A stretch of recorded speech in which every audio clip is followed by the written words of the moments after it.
Dieu le Père, Dieu le Fils, Dieu le Saint-Esprit, nous te bénissons et te rendons grâce parce que tu nous donnes les occasions de partager ta parole. Saint-Esprit, nous invoquons ta sainte présence maintenant afin que tu nous conduises pendant ces moments de communion avec toi. Agis puissamment en nous et transforme les vies par ta parole. Au nom de Jésus-Christ, nous t'avons ainsi prié. Amen. Peuple de Dieu, bonjour. Ce matin, nous allons parler de la présence de l'Esprit Saint en nous. Chacun de nous doit savoir le rôle et l'impact que cet Esprit Saint a en chacun de nous. Nous allons nous baser sur l'épître de Jean. Jean chapitre 14, versets 15 à 18, je lis au nom du Père, du Fils et du Saint-Esprit, il est écrit: si vous m'aimez, gardez mes commandements, et moi je prierai le Père, et il vous donnera un autre consolateur afin qu'il demeure éternellement avec vous.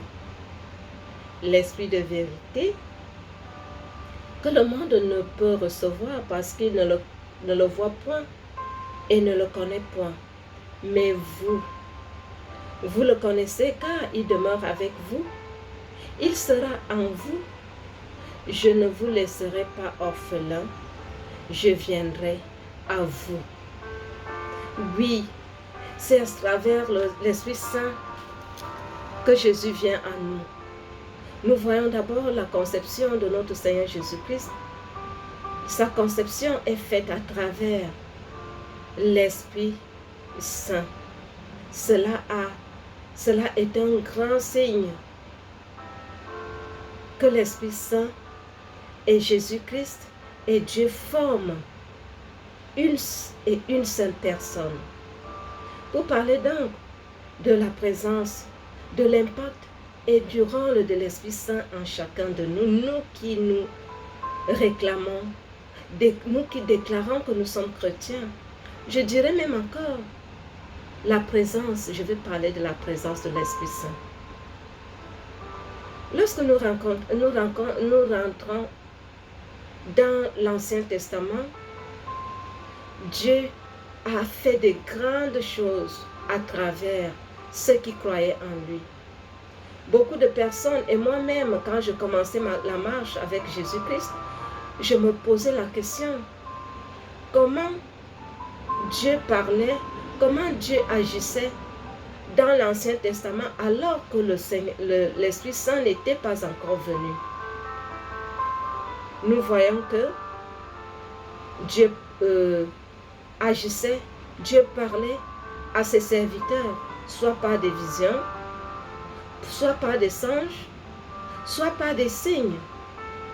Nous prenons l'exemple de Noé dans le livre de Genèse, au début du monde. Dieu a annoncé à Noé qu'il allait détruire le monde parce que le monde s'était corrompu. La Bible n'est pas trop claire pour nous dire à travers quoi il lui a parlé. Non. Prenons même l'exemple quand nous prenons l'exemple de Jacob, par exemple. Jacob, lui, Dieu lui parlait beaucoup plus par des songes.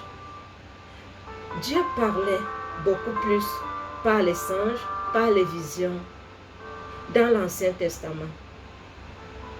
Mais toi et moi, qui sommes de la filiation de Jésus-Christ aujourd'hui, nous avons un grand privilège.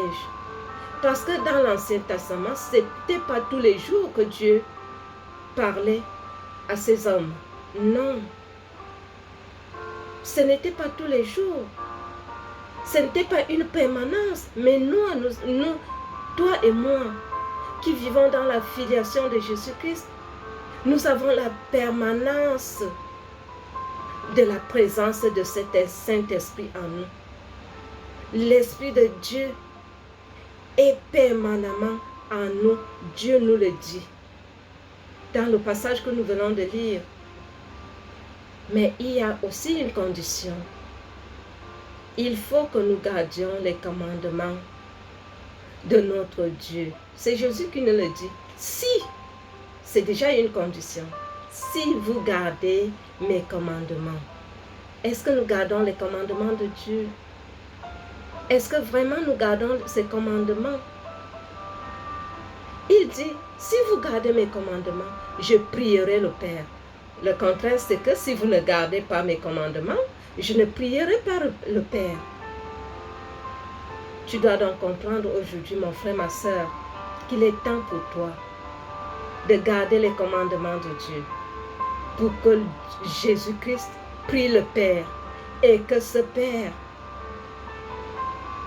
se manifeste en nous. Oui, le Seigneur Jésus-Christ, nous fêtons tous la Pâque, la venue, la Pentecôte autant pour moi, la venue de l'Esprit Saint. Mais est-ce que c'est tout le monde qui bénéficie de cette venue du Saint-Esprit? Si nous ne gardons pas les commandements de Jésus, si nous ne gardons pas les commandements de Dieu, comment Jésus va donc? Il est fidèle à sa parole. Il dit, si vous gardez mes commandements, je prierai le Père. Il faut donc, tu dois comprendre, je dois comprendre, nous devons comprendre qu'il est primordial pour chacun de nous de garder les commandements de notre Seigneur Jésus-Christ, de notre Dieu, afin que le Seigneur Jésus-Christ prie le Père et que l'Esprit Saint qu'il a envoyé, qu'il nous a promis, se manifeste. Il peut même être là, mais il ne se manifeste pas parce qu'il ne voit pas aussi notre apport personnel à provoquer sa manifestation en nous. Il est là. Il est là en nous.